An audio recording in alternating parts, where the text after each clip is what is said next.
Welcome to my channel. आज का हमारा टॉपिक है difference between formal and informal organisation.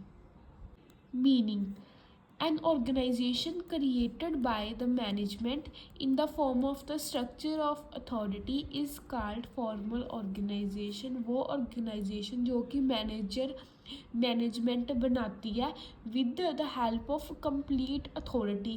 कि फॉर्मल ऑर्गेनाइजेशन हमारी वो ऑर्गेनाइजेशन हो जाती है कि जिसके पास कंप्लीट अथॉरिटी होती है मैनेजमेंट की। An organization created out of mutual relation is called informal organization and it emerges automatically।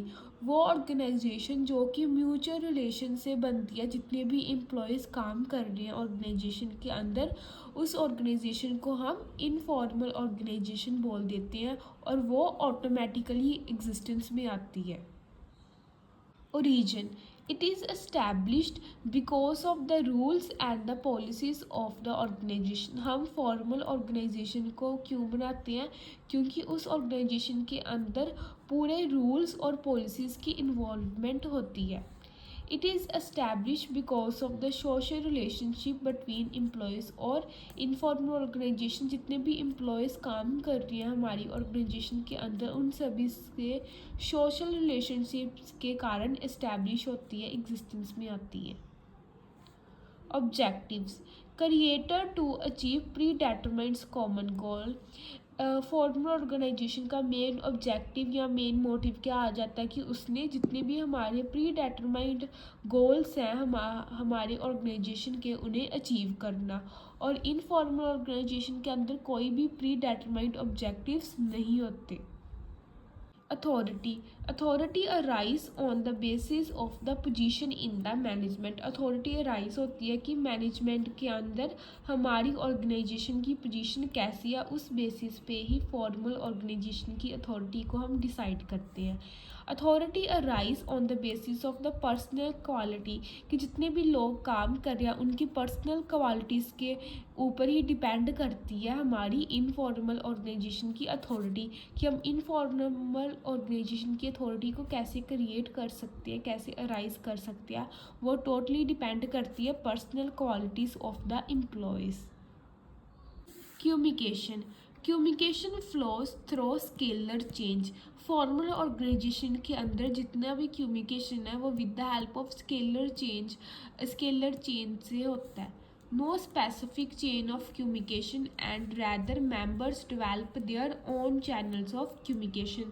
Informal organization के अंदर कोई भी हमारी स्पेसिफिक चेन नहीं होती जिससे क्या हम कम्युनिकेशन कर सकते हैं एम्प्लॉयज़ के अंदर।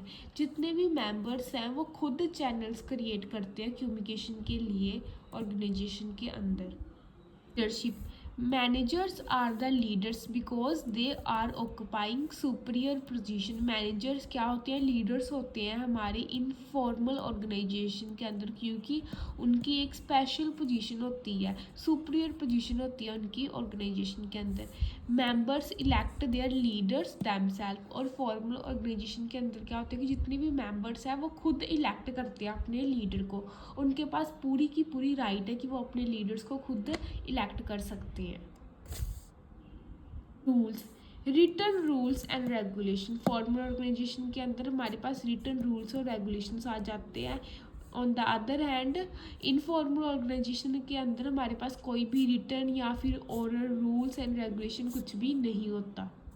Size: formal organisation is large in size. Formal organisation का साइज हमेशा लार्ज होता है। Informal organisation is small in size. अगर informal organisation small in size होती है, अगर हम उसे कंपेयर करें फॉर्मल ऑर्गेनाइजेशन के साथ, ये लार्ज इन साइज होती है, ये स्मॉल इन साइज होती है।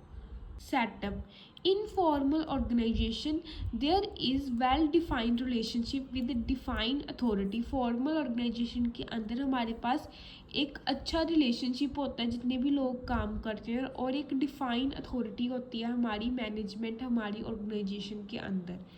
Informal organization there is no defined form and no defined rules. Informal organization के अंदर किसी भी तरह की रूल्स रेगुलेशन अथॉरिटी नहीं होती। Purpose: its purpose is to achieve organisational goal. इसका पर्पस क्या है? बेसिकली जितने भी ऑर्गेनाइजेशनल गोल्स हैं उन्हें अचीव करना। In it purpose incorporates fulfilments of individual needs too. और इनफॉर्मल ऑर्गेनाइजेशन का पर्पस क्या होता है कि जितने भी इंडिविजुअल्स लोग या इंडिविजुअल एम्प्लॉयज़ काम कर रहे हैं उनकी बेसिक नीड्स को भी फुलफिल करना।